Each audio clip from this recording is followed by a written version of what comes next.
ఏమ్మా, నేనేమంత కాని పని చేశానని, ఏమంత అన్యాయం చేశానని మీరిద్దరూ నా మీద ఇంత కక్ష కట్టారు?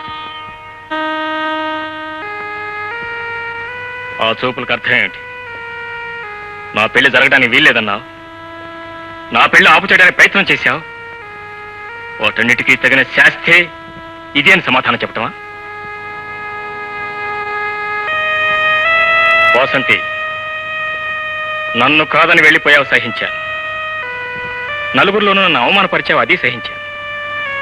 అమ్మకు ఆరోగ్యం బాగుండగా నిన్ను చూడాలని కలవరించిన రోజున వాడనుమతి లేనిదే రానన్నావు. వెళ్ళాను, అడిగాను, అవమానపడ్డాను, అది సహించాను. చివరి కన్న తల్లి చచ్చిపోతే ఆమెకు కొడుకున్నాడు, వాడింకా చావలేదు, బ్రతికే ఉన్నాడని తెలుసుండి తోడబుట్టిన దాని వేయండి దిక్కులేని అనాథం దహనం చేయించినట్టు చేయించావు. ఆమెకి ఏ దిక్కు లేదు గనకే, ఆమెకి ఎవరు లేరు గనకే, ఉన్న వాళ్ళందరూ చచ్చారు గనకే ఆవిడికి గతి పట్టింది. ఆగిపోయావే?